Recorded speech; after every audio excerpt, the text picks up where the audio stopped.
Oi, gente, tudo bem? Estamos aqui de volta, mais uma aula do projeto Semear Letras e Música.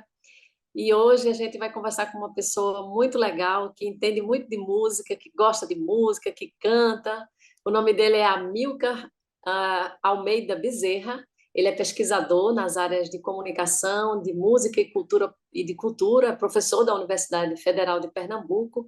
Nasceu numa família ligada às nossas tradições, né, ao Bloco da Saudade, uma das principais agremiações carnavalescas daqui do nosso estado. E desde criança que ele convive com esse universo maravilhoso e a gente vai querer saber muita coisa legal a respeito disso. Ele é coautor do livro Evoluções, Histórias de Bloco, Histórias de Bloco e de Saudade, que conta a história do Bloco da Saudade e do Frevo do Bloco. É crooner da banda de frevo elétrica do Quero Ver Quem Vai, uma agremiação que já existe desde 2015. Foi responsável pela implantação do curso de comunicação social com ênfase em mídias sociais e produção cultural no campus Agreste da UFPE.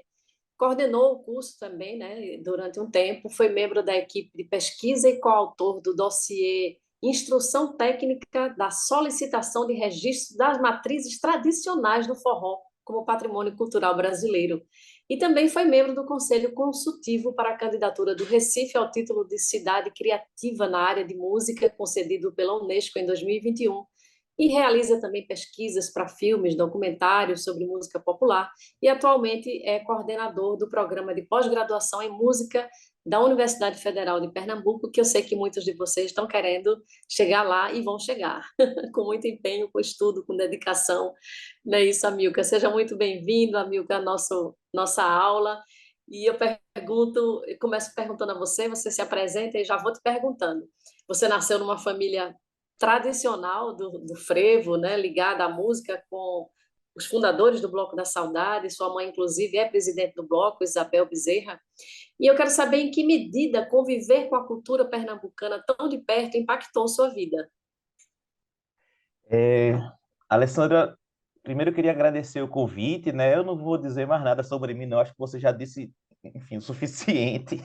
É, e bacana você começar com essa pergunta, né? Porque eu acho que é, a nossa convivência com as tradições, né? Com a música de Pernambuco, você que também nasceu nesse meio, né? Seu pai também compositor, conhecido aí de frevos, de bloco.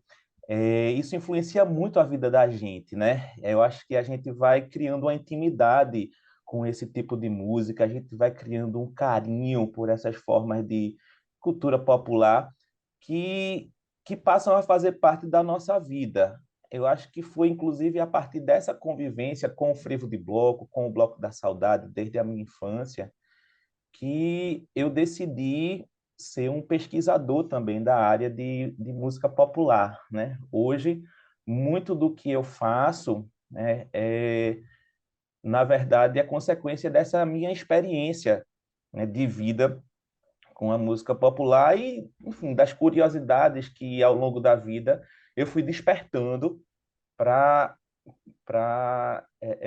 esse tipo de manifestação, né? Então, assim como você mesma disse, eu escrevi um livro sobre a história do Bloco da Saudade também, né? O Evoluções. É, Comecei a fazer pesquisas também sobre outras modalidades de frevo, né? Eu tenho trabalhos publicados sobre frevo de rua, sobre frevo canção também, e me interessa muito essa discussão sobre o patrimônio, né? Sobre a, as ações de salvaguarda e de preservação do nosso patrimônio cultural, mais especificamente o frevo. Eu trabalhei recentemente no dossiê do forró, como você falou, né? Recentemente, o forró ele também recebeu o título de Patrimônio Cultural Imaterial do Brasil. Esse título foi concedido em dezembro de 2021 pelo IFAM, um Instituto do Patrimônio Histórico e Artístico Nacional, que é a instituição que cuida dessa parte de patrimônio no Brasil, né? E para mim também foi uma satisfação muito grande trabalhar com o pessoal do forró e entender por que é que as pessoas que fazem o forró e que dedicam sua vida ao forró consideram essa música tão importante para as suas vidas.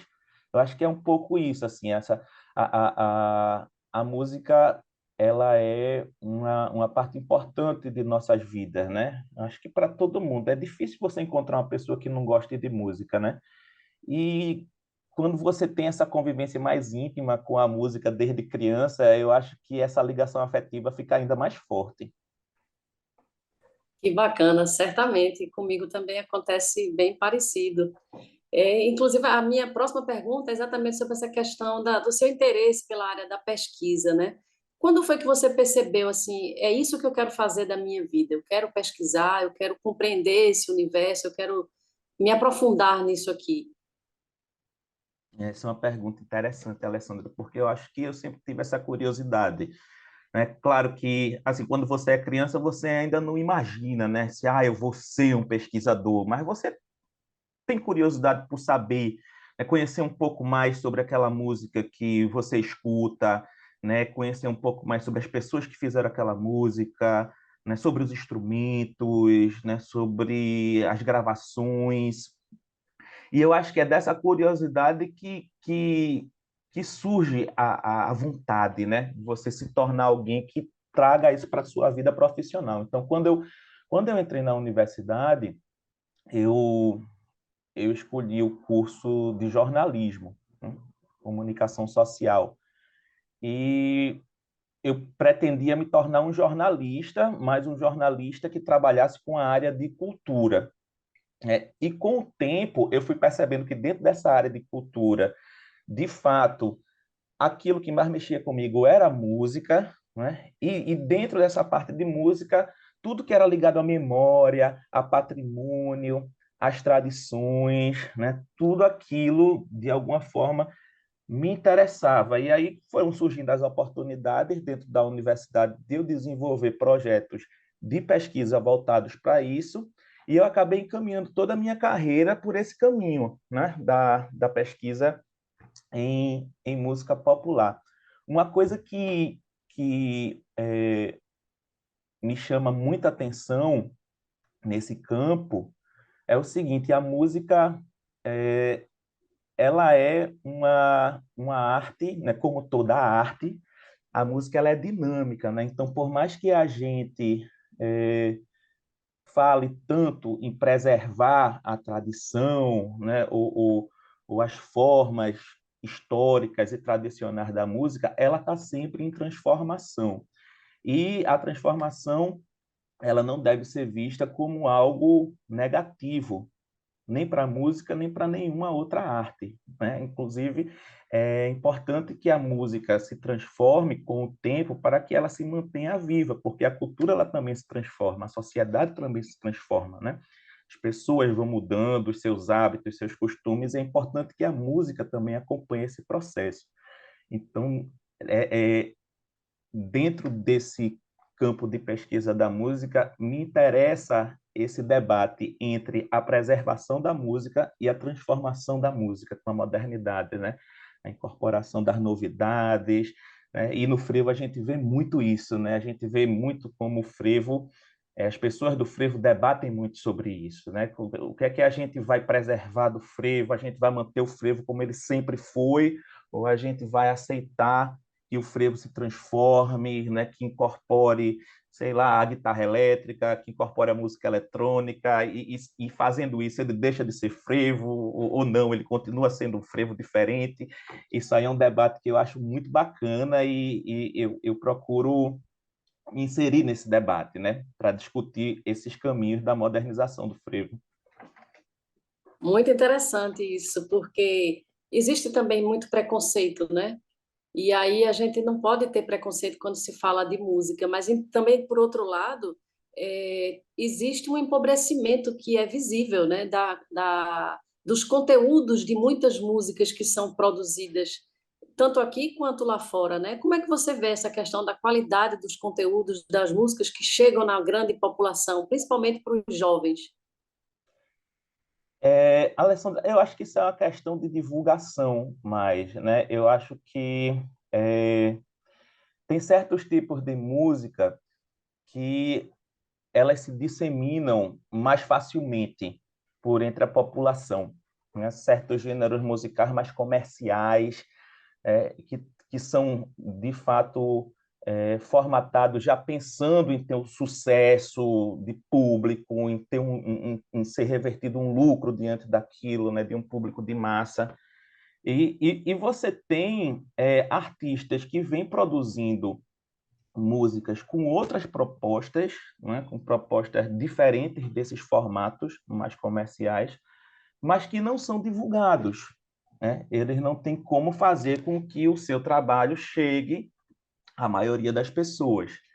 E aí eu acho que, às vezes, a gente tende a achar que hoje em dia só se faz música chata, só se faz música repetitiva, só se faz música com aqueles mesmos temas, com aquela mesma batida, né, com aqueles mesmos clichês, quando, na verdade, essa é a música que aparece. Né? Tem muita música aí que está sendo feita, né? Muito artista bom que vem produzindo coisas que não são divulgadas. Isso sem falar nos artistas mais antigos, né? Que produziram muitas coisas boas e que hoje o público não conhece, mas pode conhecer porque a obra desses artistas está toda disponível para a gente na internet. Né? Você entra no Spotify, você entra no YouTube, você pode escutar obras de artistas de qualquer época. Você escuta desde a música medieval, barroca, né, a música africana, música do Japão, da América do Sul, de tudo quanto é canto. Né? E de todos os tempos também. Né? Você, dos cantores mais antigos aos mais contemporâneos. Então, eu acho que as pessoas, se elas se dispõem a procurar uma música diferenciada, uma música mais original, uma música de melhor qualidade, elas vão encontrar, porque essa música ela está disponível. Agora, esse público também ele precisa se interessar em ir atrás dessas músicas, né?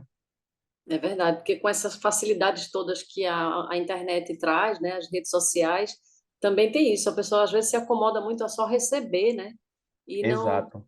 tá fazendo boas escolhas, digamos assim, né, de conhecer gêneros diferentes, conhecer artistas também que nunca se ouviu falar, né? Acho que a gente Inclusive, não precisa ouvir aquilo que todo mundo ouve, né? A gente tem tanta coisa à nossa disposição que a gente pode construir o nosso próprio caminho de escuta, de construção do gosto, de escolhas de artistas. Por que é que eu vou escutar o que todo mundo escuta se eu posso escutar o que realmente me toque, algo que realmente diga algo que me interesse? Né? Eu acho que parte um pouco também da pessoa buscar isso, né? E ir atrás desses conteúdos. certamente. Amilcar, você falou com relação a pesquisas, né? Que você é uma área que você gosta, que você trabalha com isso, né? Atualmente você tem atuado, desenvolvido pesquisas nesse sentido de musical. Quais são essas pesquisas que você tem feito hoje em dia? Então, Alessandra, atualmente eu tô com dois projetos de pesquisa em andamento. Um deles é um inventário das matrizes tradicionais do forró no interior de Pernambuco. Então, o que é um inventário, né? Um inventário é um mapeamento, é uma pesquisa que vai dizer onde é que as pessoas hoje estão produzindo forró, estão fazendo forró, estão aprendendo a tocar o forró, e onde essas pessoas estão consumindo o forró, em que lugares, em que épocas, em que situações isso acontece no interior de Pernambuco. Então, a gente vai realizar essa pesquisa em 2023. Eu vou ficar responsável pela parte do Agreste, Caruaru, Garanhuns, Bezerros, né, e o Santa Cruz do Capibaribe, outras cidades ali próximas. E a ideia é que a gente tenha uma noção de quem são essas pessoas que estão fazendo o forró tradicional no interior de Pernambuco, o que é que motiva essas pessoas a tocar uma música que hoje, enfim, já é considerada uma música tradicional, né? Em que eventos, em que situações, quem são as pessoas que consomem, como é que vivem esses artistas, né? Como é que eles passam seus conhecimentos para as gerações mais novas, e que tipo também de ação a gente pode planejar para fortalecer essa tradição, para fazer com que esses saberes eles continuem se reproduzindo, que essa música continue sendo executada. em Pernambuco. Esse seria o objetivo dessa pesquisa. Isso é uma pesquisa, né? A das matrizes tradicionais do forró no interior de Pernambuco, o inventário, e a outra é a modernização do frevo na obra de Carlos Fernando, né? Carlos Fernando foi um compositor de Caruaru, né? Mas, enfim, um cara que durante os anos 70 e durante os anos 80 ele viveu no Rio de Janeiro, ele compôs muitas canções em parceria com Geraldo Azevedo, e entre 1979 e 93 ele produziu uma série de álbuns, né, de long plays, e hoje LPs, né, disco de vinil hoje não existe mais. Quer dizer, existe, mas as pessoas não consomem mais tanto, né? Os álbuns Isso. agora são online. Mas ele lançou uma série de LPs, o Asas da América, que eram frevos. A maioria desses frevos eram de autoria dele mesmo, ele era também compositor. E esses frevos eram interpretados por grandes nomes da MPB. Então, é, ele conseguiu reunir, por exemplo, no primeiro volume da série Asas da América, grandes estrelas como Caetano Veloso, Gilberto Gil, Chico Buarque, grandes estrelas da época, né? Elba Ramalho, o próprio Geraldo Azevedo, e toda a série de LPs, que acho que foram seis ao todo, é isso mesmo, foram seis Asas da América, entre 79 e 93.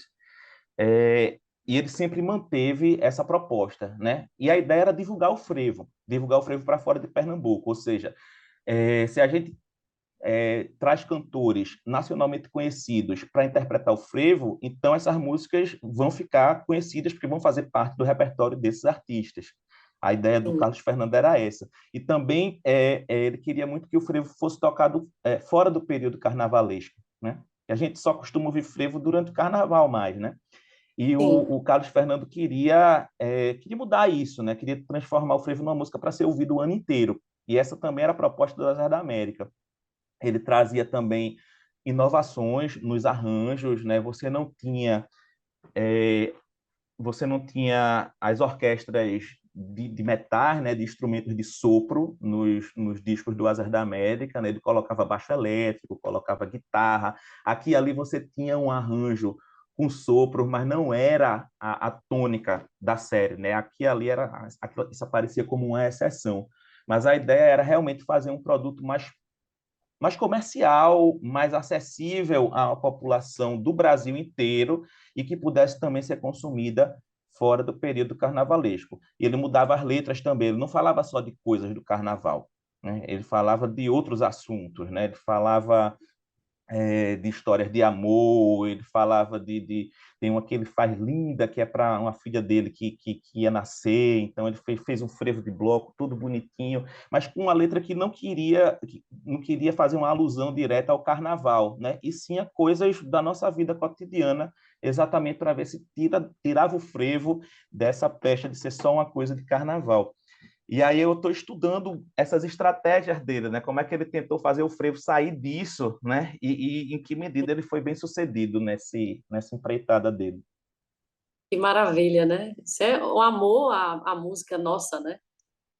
É muito amor à causa, né?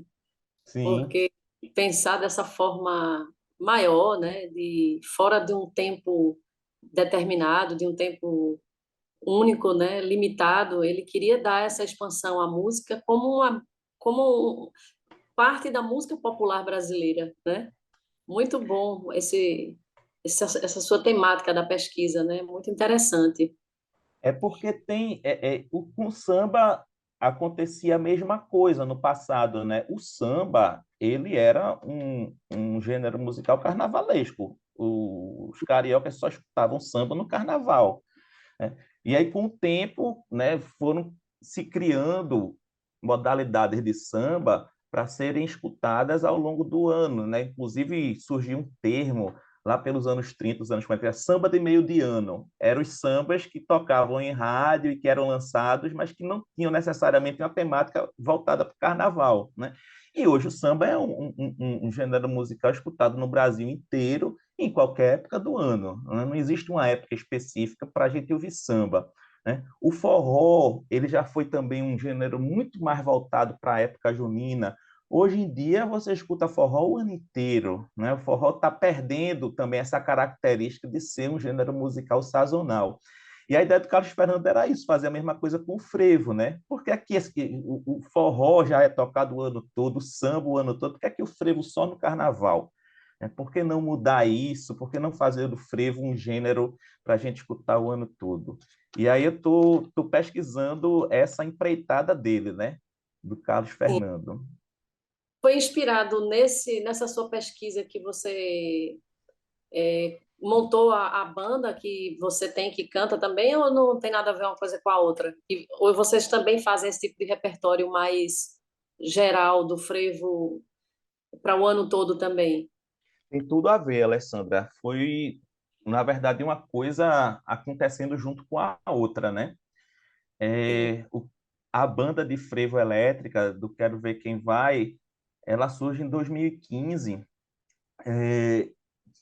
Por que que a gente resolveu se juntar para fazer isso? Porque todo mundo gosta muito de carnaval, né, do grupo, todo mundo gosta muito de frevo, mas a gente estava cansado de escutar sempre as mesmas músicas durante o carnaval inteiro, né? Você tem tantas orquestras, você tem tantos blocos, mas assim, tem aquela meia dúzia de músicas, de canções que você escuta repetidamente durante o carnaval, e tem outras tantas canções de frevo que são tão bonitas, né, que são tão interessantes e que a gente passa batido pelas orquestras, né, e pelos blocos no carnaval.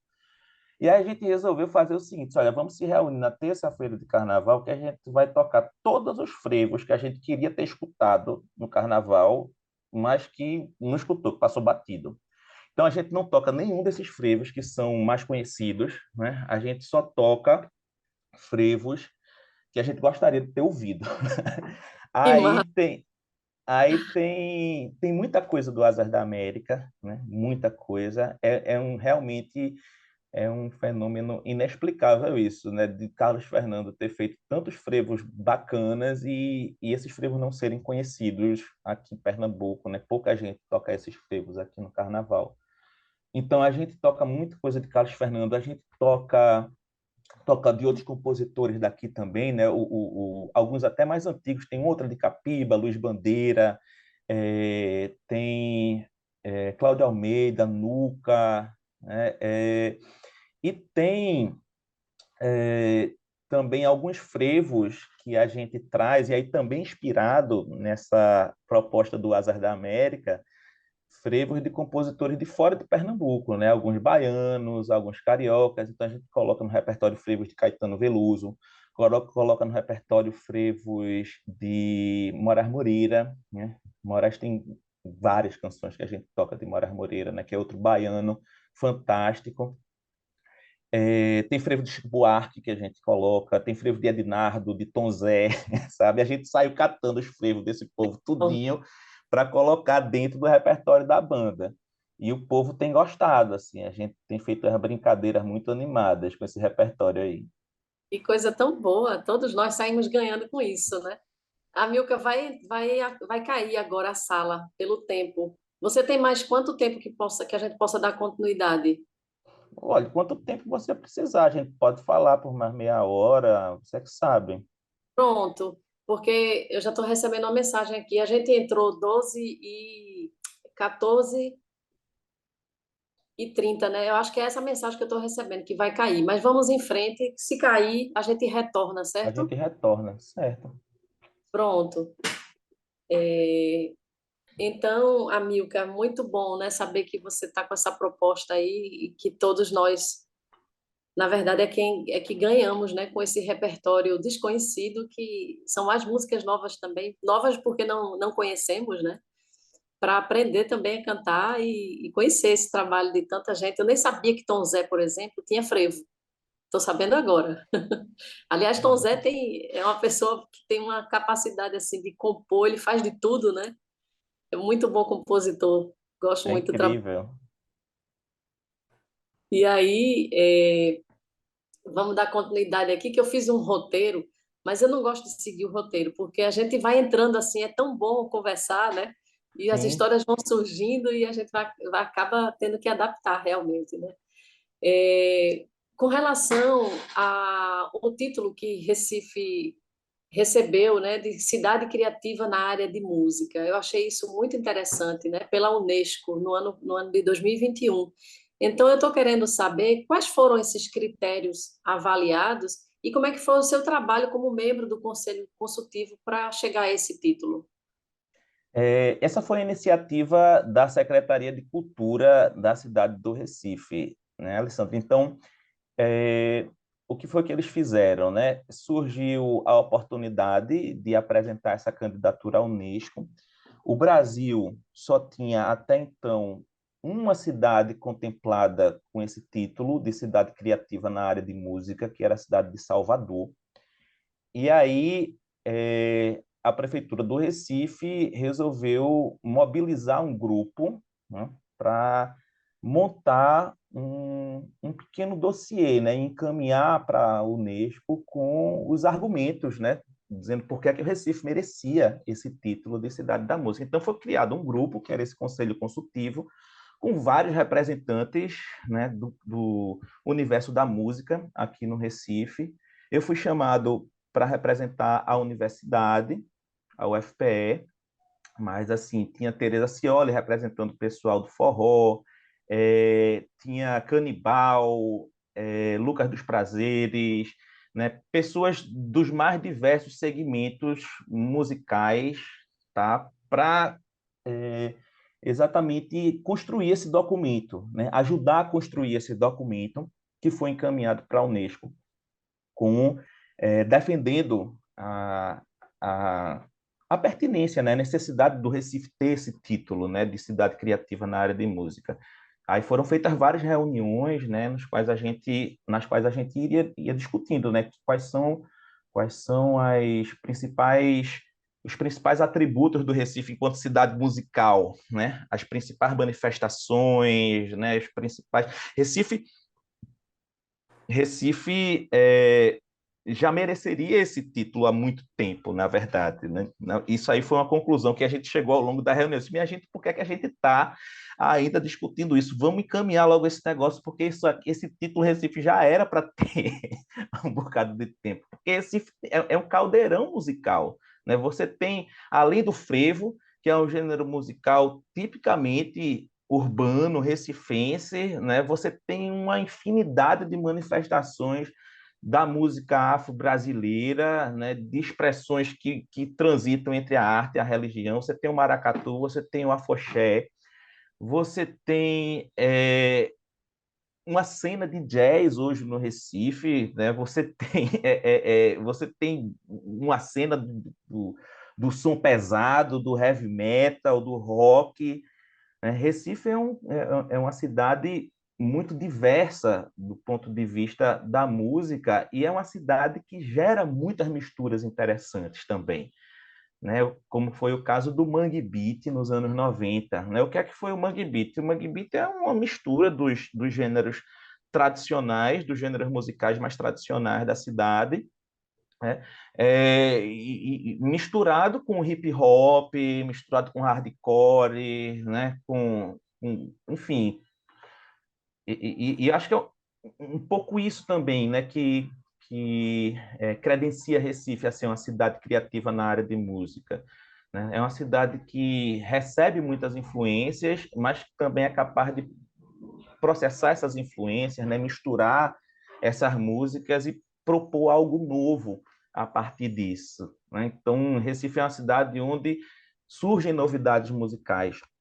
E isso também foi um argumento importante para que a gente se credenciasse, né? E, enfim, afora todas as manifestações musicais que existem, que mobilizam comunidades periféricas, né? Como eu já falei, o frevo, o maracatu, o samba, o rock, o jazz. Eu acho que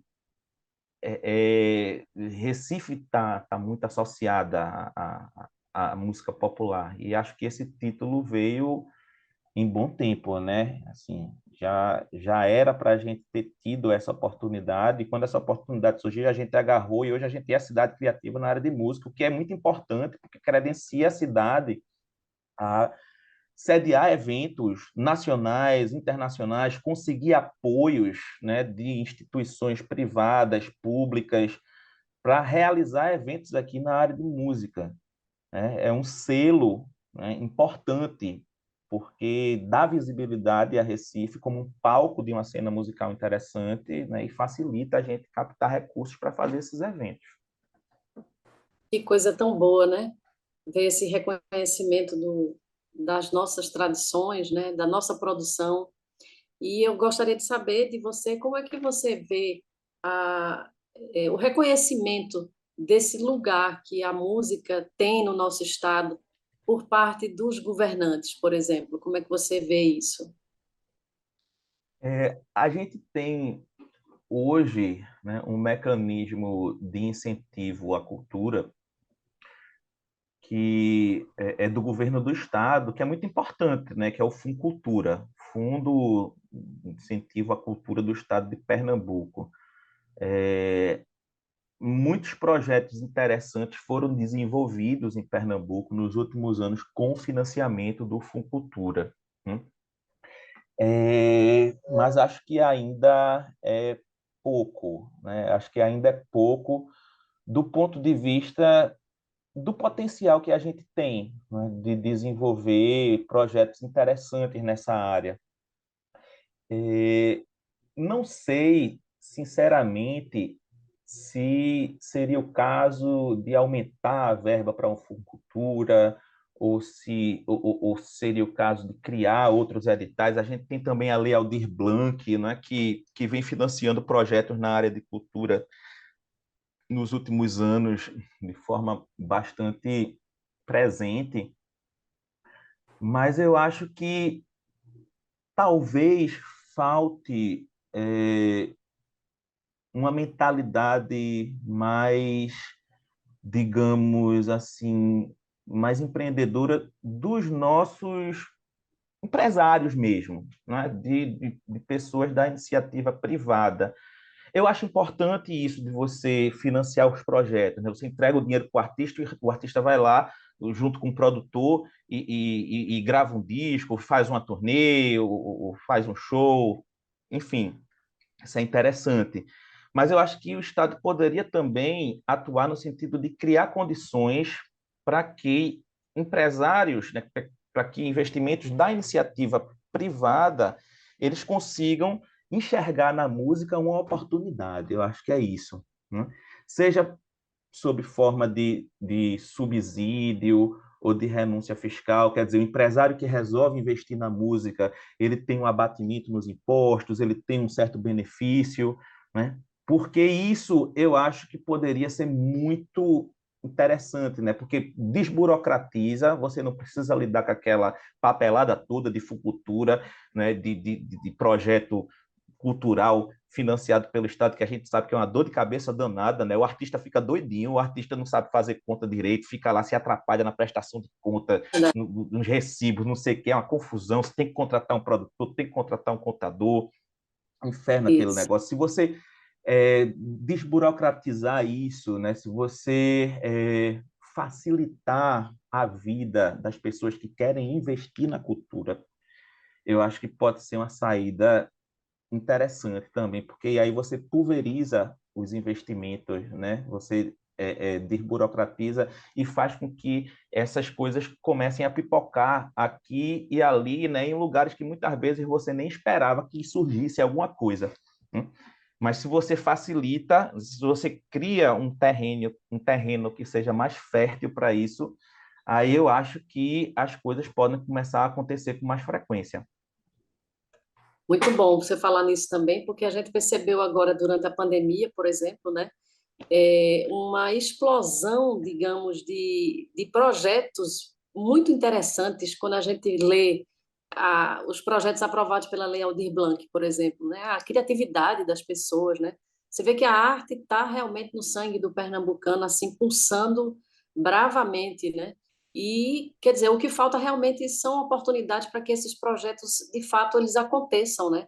Porque gente produzindo, mente produtiva tem muita aqui no nosso estado, né? Como é que você vê essa riqueza essa capacidade que as pessoas têm de se reinventar e de estar sempre criando alguma coisa bonita com relação à música, por exemplo? Alessandra, felizmente hoje a gente vive num momento em que é muito mais barato e é muito mais fácil você produzir música do que há 20 ou há 30 anos atrás, né? Você deve se lembrar, né? Acho que as pessoas da nossa geração todas vivenciaram como era difícil você gravar um disco, né? Para um artista gravar um disco. A quantidade de recursos que era necessário, você tinha que pagar horas de estúdio que eram caríssimas, né? E pagar músicos, e depois para você prensar o disco, né, naquelas mídias, seja vinil, seja CD, tudo isso custava muito mais dinheiro, né? Era muito dinheiro que precisava ser gasto para você colocar um disco na prateleira de uma loja, né? Hoje em dia, a gente tem acesso a aplicativos de gravação, né? Uma pessoa que tem interesse, ela pode, a um custo muito baixo, ter um home studio, né? E gravar as suas músicas em casa, né? Seja voz e violão, seja com recurso eletrônico, com sampler, né? Eu acho que hoje em dia a gente tem muito mais condições para que a criatividade das pessoas ela aflore, para que as pessoas consigam se expressar artisticamente através da internet. Então, tem essa questão da produção e a própria internet, as mídias sociais, elas vão facilitar muito a distribuição desses trabalhos, né? Eu Sim. posso gravar uma música minha aqui em casa, de voz e violão, e deixar ela disponível amanhã com fonograma de uma qualidade bacana, né? Disponível, enfim, no YouTube. Se eu quiser também, eu posso colocar no Spotify, né? Tem um procedimentozinho aí que eu vou precisar fazer, mas daqui a 2 semanas ela vai estar no Spotify também, a um custo muito baixo. Sim, aí, como eu estava falando, né? Hoje em dia é muito mais fácil você produzir um fonograma, né? Você colocar uma música disponível para que as pessoas possam ouvir, porque você não precisa mais de mídia física, você não precisa mais prensar um CD, nem um vinil. Os equipamentos de gravação caseiros hoje conseguem uma qualidade muito boa, sem que você precise ir para um estúdio com equipamentos caros, né? Você também tem a possibilidade de distribuir esse material muito mais facilmente pela internet, né? Pelas mídias sociais, YouTube, pelos canais de streaming. Então, produzir e distribuir música hoje é algo que é muito mais acessível do que era há 20 ou 30 anos atrás, né? Então, a gente pode dizer hoje que existe uma liberdade, né, de criação e de distribuição. As condições hoje são muito melhores, né, são muito mais propícias para que as pessoas se expressem, coloquem suas músicas na internet, disponibilizem, né, e, ao mesmo tempo, o acesso também para as pessoas que querem ouvir música está muito mais fácil, né, Alessandra? Muito mais fácil do que era na época da gente, na época que a Sim. gente era mais jovem, digamos assim, porque, veja, para escutar uma música que eu queria, né, quando eu tinha, sei lá, 15, 16 anos, eu tinha que ou esperar aquela música tocar na rádio, né, o que às vezes não acontecia, né, muitas vezes isso não acontecia, E às vezes a né? gente queria gravar, né? A gente ficava, né? Botava a fita cassete ali naquele aparelho que gravava da rádio. E quando a música começava a tocar, a gente gravava a música, né? Deixava A no gente ponto, né? deixava no ponto, gravava a música enfim, às vezes vinha a vinheta da rádio por cima, estragava tudo, né? Era um horror aquilo. Ou então a gente comprava o disco, né? Que era Sim, caro. Não tinha era dinheiro para verdade. comprar disco, imagina.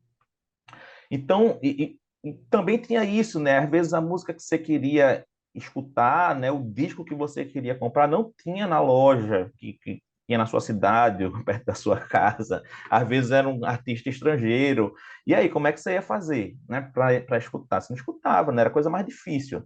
Então, assim, hoje as dificuldades são muito menores, né? Você entra numa plataforma qualquer, um Deezer ou um Spotify, você escuta o artista que você quiser, né? Em qualquer época, em qualquer parte do mundo. É só você ter uma conexão à internet, né? Então, eu acho que isso é muito bom, por um lado, né? Porque gera uma explosão de criatividade e de possibilidades também de consumo.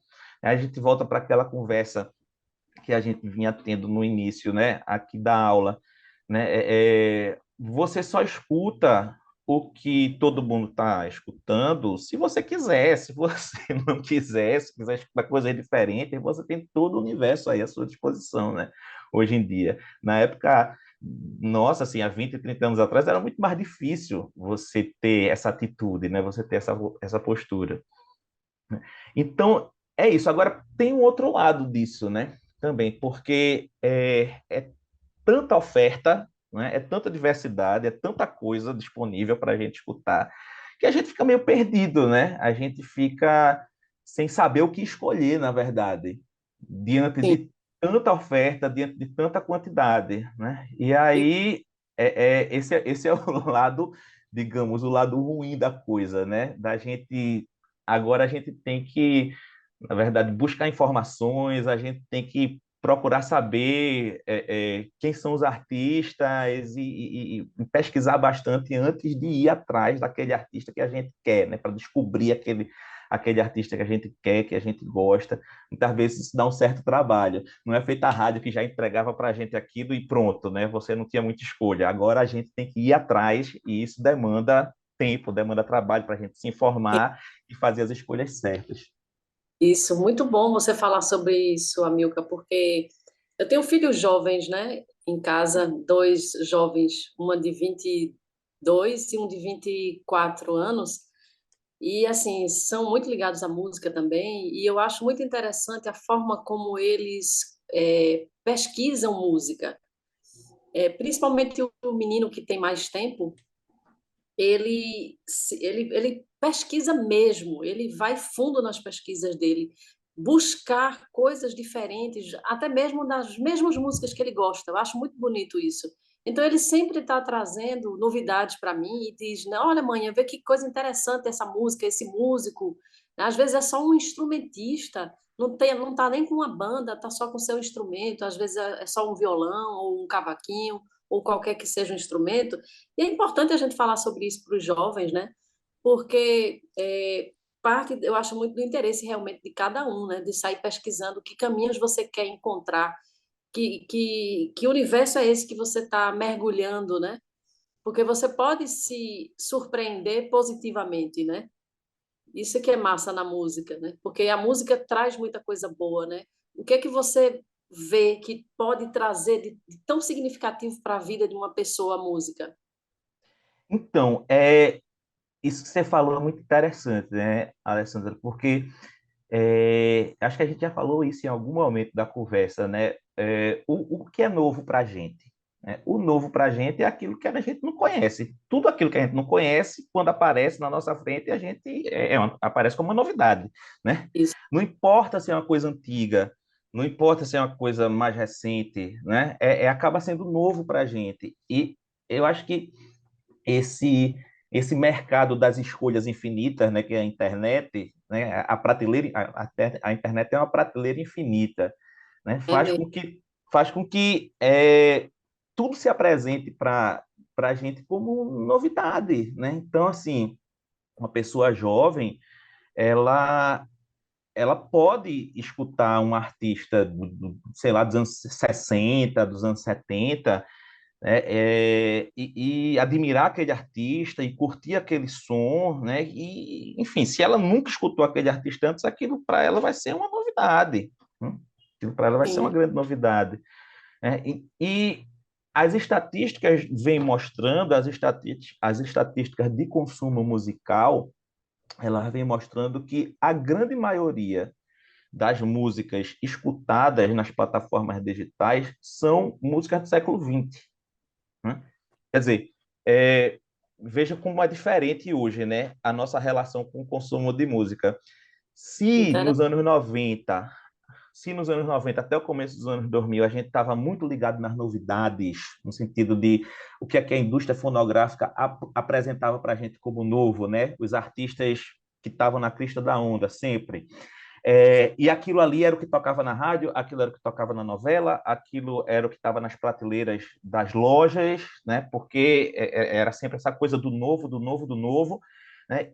E hoje, no mundo em que a gente tem tudo disponível, as pessoas se voltam para o que já foi feito, se voltam para o passado. Exatamente, porque como você tem um universo infinito que está disponível, aquilo que está lá atrás e que você não conhece, para você é uma novidade. Você vai consumir aquilo como uma novidade, né? Interessante isso. Então não Realmente, interessa. É, novo é o que é lançado agora, né? Assim, entre aspas. Mas para esse mundo da internet, onde tudo acontece agora, tá tudo lá, né? Passado, exatamente. presente, só não tá ainda o futuro, né? Exato. Mas aí veja, música do século XX disparado aí, né? Entre as mais ouvidas. Interessante isso. Artistas do século XX. Isso é muito interessante, né? E aí entra essa outra questão, né? Do papel que a música pode ter na vida das pessoas, né? Eu acho que na pandemia a gente teve alguns exemplos de como a música pode ser importante, né? A gente, eu acho que muita gente tem tantas preocupações no seu dia a dia, né? Preocupações com o trabalho, preocupações com botar comida dentro de casa, preocupações com a família, né? Ter que resolver problema o tempo todo, né? Ter que apagar incêndio o tempo todo e muitas vezes a gente considera a arte uma coisa sem importância, né? Uma coisa secundária na nossa vida. Mas é exatamente nos momentos em que a gente para, né, de apagar incêndio, para de resolver as broncas, né, que aparecem no nosso dia a dia, é que a arte demonstra ter a sua importância maior. É exatamente o momento que a gente vai relaxar, é o momento que a gente vai descansar, é o momento que a gente vai celebrar, é o momento que a gente vai se divertir, né? A música ela está presente em todos esses momentos, né? É, enfim, acho que na pandemia isso ficou muito claro, né? Os artistas eles fizeram aquelas lives, né? Para as pessoas que estavam em casa sem poder sair, né? E foram momentos de grande comoção, né? Em muitas dessas lives assim, as pessoas elas se emocionavam muito. Acho que a música tem esse poder, né, de fazer a gente se emocionar. A música tem esse poder de fazer a gente relaxar. A música também é um elemento importantíssimo nos nossos momentos festivos, né, de encontro, de celebração. Eu acho que a música é um componente fundamental na vida das pessoas de uma maneira geral. É claro que tem gente que não gosta de música, né? Aqui e ali, né? Uma pessoa, mas isso é muito raro de acontecer, né? É, Geralmente as pessoas pelo menos não conheço, graças a é, Deus. eu conheço um ou dois, mas assim, é muito raro você conhecer uma pessoa que não gosta de música, porque a música está associada aos bons momentos da vida, né? Até Não- autoconhecimento também, né? Se o perceber auto, melhor, né? exatamente. Você pode escutar música de diversas formas, né? Você pode escutar música de uma forma contemplativa, né? Você prestar atenção na música, na maneira como os instrumentos estão sendo tocados, na maneira como a melodia evolui, né? Como os instrumentos dialogam uns com os outros, né? E isso pode te proporcionar um mergulho interior interessante, né? Um momento de autoconhecimento, um momento de reflexão, de meditação. Você pode escutar uma música que te faça dançar, que te faça pular, que te faça extravasar, enfim, as tensões e esquecer Terapeuta. os problemas do dia a dia. Existem várias maneiras de você se relacionar com a música, né? Eu acho que todas elas são muito saudáveis. O que eu acho é que a gente pode explorar todas elas, né? A gente não precisa ficar preso numa só, né? Porque muitas vezes tem é, entre alguns músicos a gente vê isso, né? Os músicos que quando eles veem uma música mais popular que bota o povo para dançar e tal, o músico não gosta daquela música porque prefere aquela maneira mais contemplativa, mais analítica, né, de se relacionar com a música e de, enfim, de se conectar a ela, né? E também o contrário acontece, né? As pessoas que não têm essa intimidade com as formas musicais tendem a dizer que os músicos são muito chatos, né? Que eles não, o gosto musical deles é muito elitizado e tudo mais. Mas eu acho que as pessoas podem transitar, né? Podem transitar por essas maneiras de se relacionar com a música. Eu acho que vale a pena a gente, digamos, investir tempo da nossa vida nisso, né? Porque a música, ela pode proporcionar a gente diferentes formas de ter prazer, né? Que não é só o prazer de dançar, que não é só o prazer de você escutar aquele som e contemplar e ter o seu mergulho interior, né? Você tem, por exemplo, a música é parte fundamental da experiência religiosa também, né? Qual é a religião que não tem música, né? Todas as religiões elas trazem a música para perto porque tem essa conexão com o espiritual mesmo, né? A música ela é capaz de conectar a gente com o cosmos, com o nosso interior, com a nossa comunidade, né? Então, eu acho que vale a pena a gente explorar.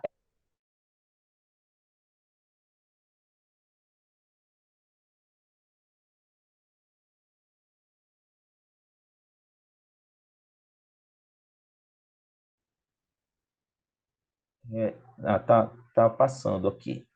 Tá gravando, Pronto. né? Não, certo, é isso, porque eu vi uma voz aqui, não sabia o que era. Eu também. Mas será que estava gravando antes?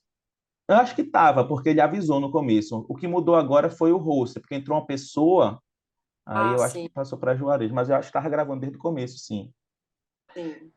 Mas, como eu estava dizendo, assim, eu acho que cada música proporciona uma experiência diferente para a gente, e vale a pena a gente se esforçar, investir nosso tempo em conhecer diferentes tipos de música, né? Porque elas vão proporcionar para a gente diferentes experiências. E isso é enriquecedor, né? Sempre vai ser enriquecedor para a nossa sensibilidade. E falando nessa diversidade, nessa riqueza de gêneros, de estilos, Amilca, como é que você vê a nossa produção atual aqui em Pernambuco? Como é que você analisa, essa produção que está fomentando agora, nesse momento? Rapaz, Alessandra, a gente tem uma geração muito boa aí atuando, viu? Muito boa. Eu acho que, veja, eu vou falar muito do ponto de vista da música que eu consumo, né? Certo? Ok. Porque, enfim, é o que eu posso falar com mais propriedade. Mas eu vejo, por exemplo, uma geração muito talentosa com esse pessoal do grupo Reverbo, que é um estilo mais voltado para voz e violão, né? Um estilo mais intimista, mais contemplativo, né? Que não é aquela música feita para lotar estádios, né?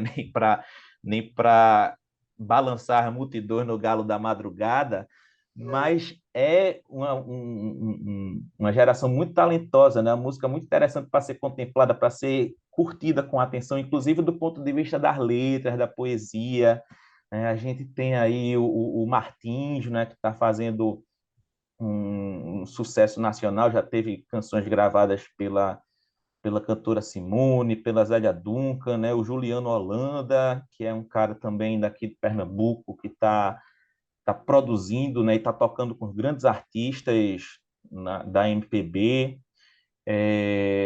Você Produção tem... do meu disco. Como? Ele, Juliano Holanda, junto com o Zé Manuel, fizeram a produção do meu disco. Olha que maravilha.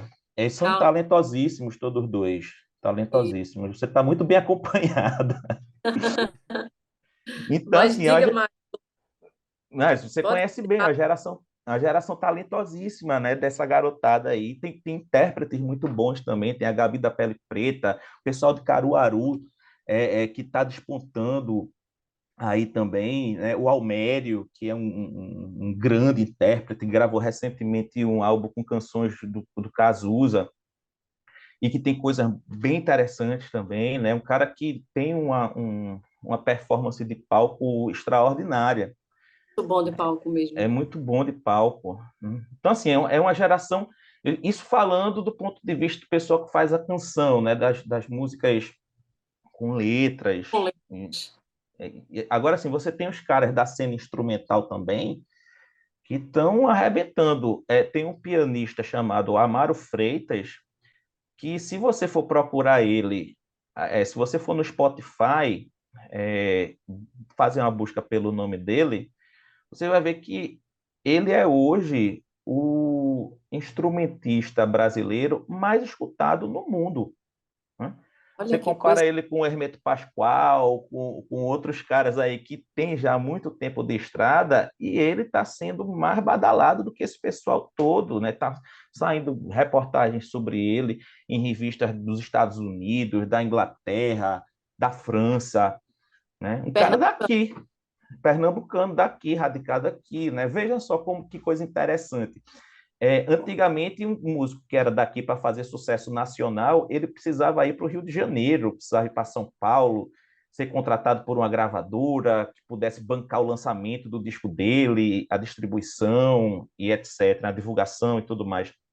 Hoje em dia, o cara está morando aqui em Recife e pode ser um músico brasileiro mais escutado do mundo atualmente, né? Um instrumentista, né? No caso, falando aqui especificamente da música instrumental, que é uma música que é menos escutada, né? De um modo geral, do que as canções que têm letra, né?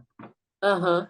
Mas ele é um exemplo interessante assim de como a música pode viajar, né? Pelas plataformas. Se você fizer um Certamente. trabalho bacana, você É consegue uma porque projeção. eu estava até vendo ontem, minha mãe falou para mim, olha, Alessandra, eu vi uma entrevista com um pernambucano, um pianista, você falou de pianista, eu lembrei dele. E eu fui atrás da entrevista que ela falou, e era um pernambucano, o nome dele é, deixa eu lembrar agora, é um menino, um branquinho, um magrinho, que toca piano assim, fazendo muito. Vitor, Vitor Araújo. Vitor, Vitor, Nossa, maravilhoso aquele menino. E ele tá com o talentosíssimo. Ronaldo Antunes, né? Sim. Ex-Titãs. Quer dizer, estava tocando no programa, inclusive com ele. É o pianista dele agora. Então, veja, novo, né? Jovem, pernambucano, saiu daqui, está fazendo turnê aí, mundo afora, com uma figura da música brasileira que fez parte de uma das maiores bandas de rock brasileiro, né? Dos Titãs. E, É, então, ele é referência realmente, né? O pernambucano, quando resolve fazer música e se dedicar mesmo, se destaca, né? sim, sim. E hoje em dia é como eu tenho dito, né? Assim, não é que seja fácil, né? Mas hoje é mais fácil do que era antigamente, né? Porque hoje a gente tem toda uma tecnologia à nossa disposição. Sim. Aí eu anotei aqui os exemplos que você citou, até para pesquisar também mais sobre essas suas sugestões, né? Por exemplo, o Reverbo, eu vi que se fala muito, mas eu não conheço muito o trabalho deles. Mas sei que é um grupo grande, inclusive, que faz parte, né? É uma proposta muito interessante, porque não chega a ser um grupo no sentido clássico, né? Porque assim, quando a gente fala de um grupo musical, a cabeça da gente vem logo assim, é uma banda. Não é uma banda. São vários Sim, artistas que tem cada um seu trabalho solo, né? E aí eles se juntam para fazer apresentações aqui em Recife, fora do estado, né? Mas cada um apresentando as suas músicas. Então, assim, eles pegam, sei lá, fazem um espetáculo de 2 horas e meia, cada um toca 2 ou 3 músicas de seu repertório, aí às vezes um faz participação na música do outro e tal, mas o Reverbo é um grupo nesse sentido, de ser um grupo coletivo, claro, né? Todo grupo é coletivo, mas assim, um coletivo para divulgar trabalhos individuais, né? E Essa ideia é boa, né? é muito boa. É uma produtora daqui, a Mary Lemos, né? Que é inclusive esposa do Juliano Holanda. Ela que Sim. concebeu essa ideia do Reverbo, e já faz alguns anos que eles vêm realizando esses eventos e tem dado muito certo, né? Tem dado muito certo. Eles foram para São Paulo agora em 2022, fizeram uma temporada lá naqueles Sescs e tal. E assim, a grande maioria o pessoal daqui de Pernambuco, né? Tem um ou outro que parece que é de Alagoas ou é da Paraíba, mas o grosso é daqui de Pernambuco, de Recife e de cidades do interior. E Ser aí eles, resiliente, né? Nas isso. ideias, né? Nas propostas. E assim, isso também cria condições para que o pessoal faça parcerias entre si, né? Então você tem parcerias, né, entre vários deles, assim, de composições que eles fazem juntos e tal, mas cada um tem a sua carreira solo. E o Reverb é uma estratégia de você fazer um grande evento, você agregar o público para que aquele público maior conheça os trabalhos de cada um deles. Eu acho uma estratégia bastante interessante, né? Você vê Inteligente de Mary. como uma, uma, uma tendência. Vejo, vejo sim, porque e eu vou lhe dizer por que que isso vem se tornando uma tendência, né? A gente tem em Caruaru um outro grupo que surgiu agora nos mesmos moldes do Reverbo, que é o Cais do Agreste, que também é um pessoal lá do Agreste que faz música autoral e tal, e que resolveram se juntar para fazer um coletivo, né, assim como o Reverbo, né, fazer shows coletivos para poder divulgar os trabalhos individuais de cada um deles. É, eu acho que isso tem se tornado uma tendência exatamente porque a oferta hoje é muito grande, é muito diversificada, né? Então, é muito mais fácil você chamar a atenção se você junta vários artistas num coletivo, né, do que se você está ali sozinho, disputando espaço com milhões de outros artistas que estão ali também sozinhos, né? Se você consegue agregar um grupo, eu acho que aí fica mais fácil de você despertar o interesse das pessoas, chamar a atenção das pessoas para olhar, pelo menos olharem para você, né? Diante desse universo imenso que tem de possibilidades. E eu acho que isso tende a se tornar uma estratégia mesmo, né? De divulgação mais comum, né? Mais comum por conta exatamente dessa dificuldade que os artistas individualmente têm de chamar a atenção do público, né? Então, se a gente É não consegue individualmente, vamos se juntar em grupo para ver se a gente consegue, né? E a partir daí cada um vai cativando seu público, né? muito bom saber disso, né? E ver a gente, assim, analisando esse momento que a gente vive, né? De a gente pós-pandemia, a gente ainda está vivendo a pandemia. Eu, inclusive, estou com Covid novamente Ai, meu e Deus. estou reclusa em casa, mas para não contaminar ninguém, né? Mas assim, por isso que eu estou dizendo que a gente ainda está na pandemia, né?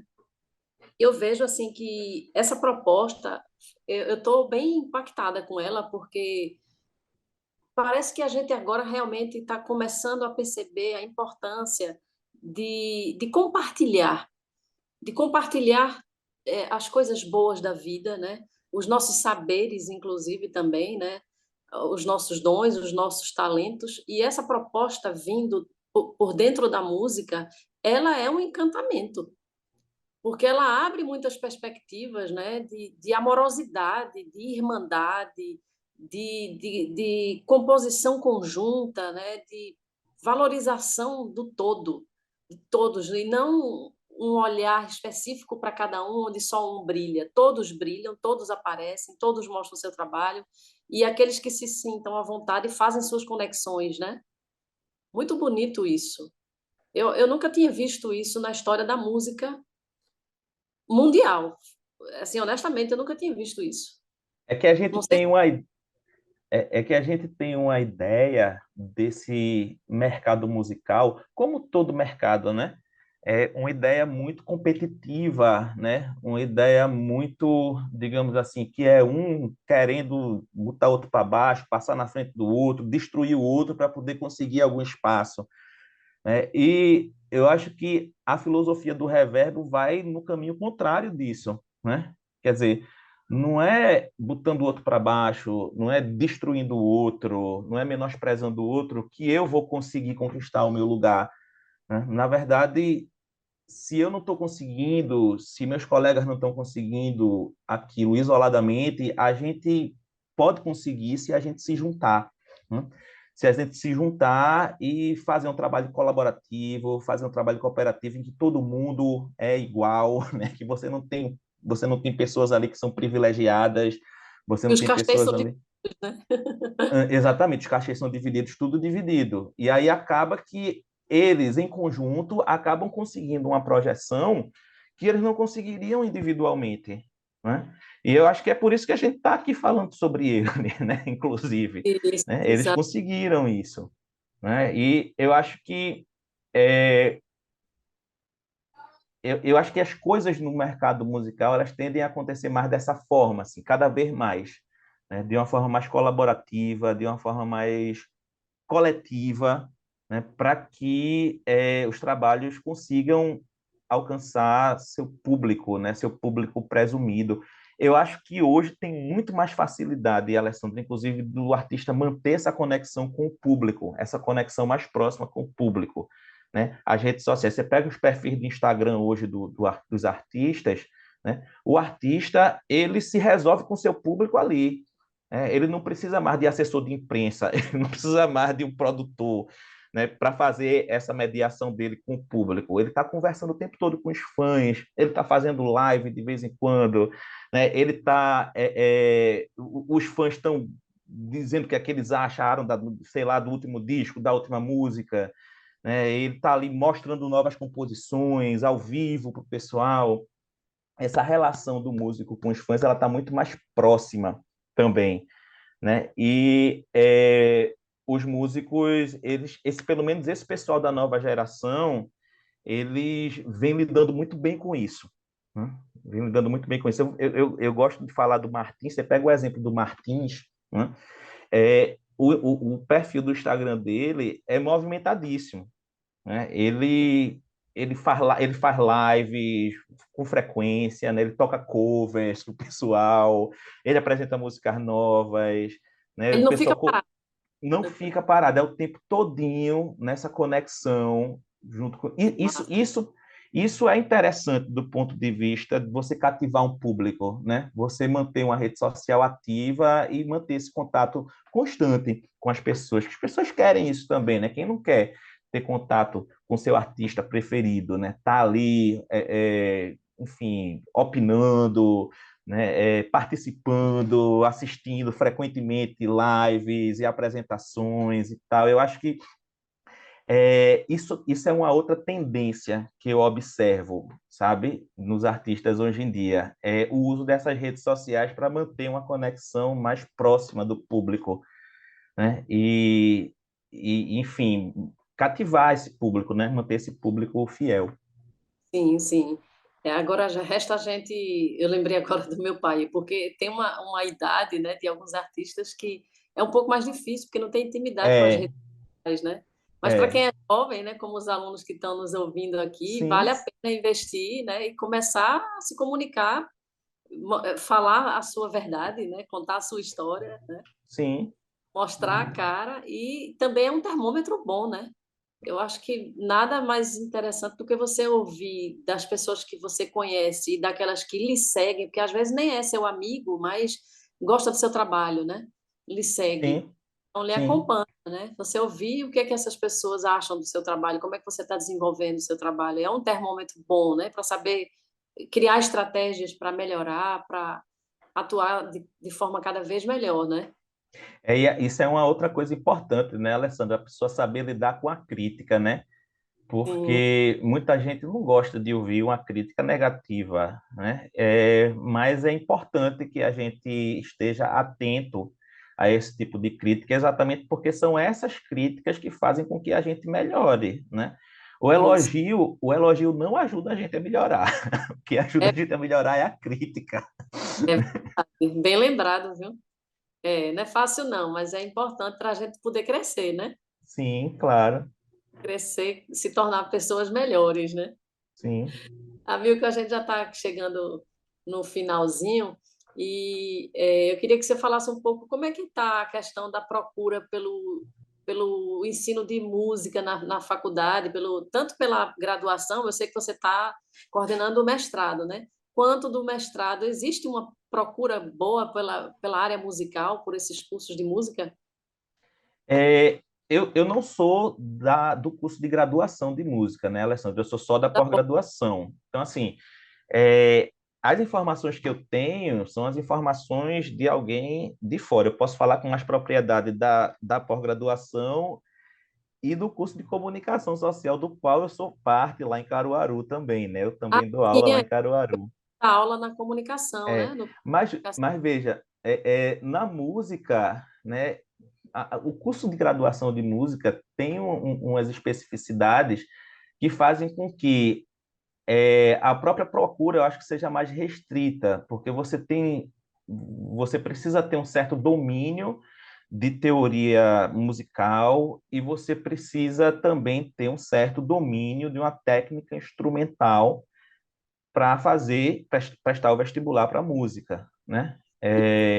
Então, isso já cria um filtro grande, né, para os candidatos na graduação. O que a gente tem observado, e aí eu vou falar de uma maneira geral com relação à universidade, é que as inscrições no SISU têm caído muito nos últimos anos, né? E é, e existem várias razões para isso, né? E acho que nos últimos anos, a universidade tem sofrido muitos ataques, né? A maioria deles ataques injustos, né? Que não fazem justiça àquilo que a universidade vem produzindo de bom para a sociedade. E eu acho que isso acabou prejudicando, por um lado, essa procura que a gente tem pelos cursos nas universidades federais. Teve também o problema do corte de verbas, né? Quer dizer, a gente sabe que boa parte dos alunos que entram hoje nas universidades federais não são mais aqueles alunos de classe média, filhinho de papai, que entrava, né, nos anos 90, nos anos 80. Hoje o perfil do aluno da Universidade Federal mudou bastante. É, Boa parte desses alunos precisam de auxílios, precisam de bolsas para poder se manter estudando na universidade, e a gente, nos últimos anos, teve um corte muito grande nesse tipo de auxílio, né? Então, eu acho que tudo isso vem impactando na procura. A gente espera que nos próximos anos isso melhore, né? Que o governo volte a investir em bolsas, volte a investir em incentivos para os alunos frequentarem a universidade, tanto na graduação quanto na pós-graduação, né? Mas, assim, o que eu posso dizer, né, principalmente para o público da gente, que são os alunos mais de ensino médio, é que quem puder, quem tiver oportunidade, não perca a chance de cursar uma universidade pública, porque é algo que transforma radicalmente a vida da gente, né? Acho que só quem frequenta é que pode, né, dizer o quanto é importante a gente passar por isso. É verdade. É isso mesmo, meu amigo. Eu desejo que os alunos que tenham habilidades, né, que gostam tanto de música a ponto de fazer e procurar uma graduação na área de música na Federal, que se preparem, né, que procurem estudar para fazer a prova, porque tem uns testes específicos, né, como você bem Sim, falou. E quem sabe teremos esses alunos aí também no mestrado, né, dando continuidade às suas pesquisas musicais para deixar com que a nossa cultura seja conhecida e reverenciada, né? Cada vez mais. E agradeço muitíssimo a sua participação, Amilca. Pena que o tempo é pouco, porque dá vontade de conversar muitas horas, são assuntos tão bons, né? Falar sobre música é sempre uma delícia, né? É ótimo. Eu que agradeço o convite, Alessandra. Estou à disposição. Sempre que precisar, é só chamar. Tá certo, querida. Então, um forte abraço, tudo de bom para você, viu? Que suas pesquisas cheguem no mundo todo, falando bem da gente aqui. Que eu sei que a gente Valeu. só tem tudo de bom ligado à nossa cultura popular, né? Nossa cultura é uma riqueza, como diz mais Bozó. É uma riqueza, né? Um É beijo isso, gente. grande, viu? Beijão. Obrigado. Nada. Tchau, Tchau, tchau. tchau.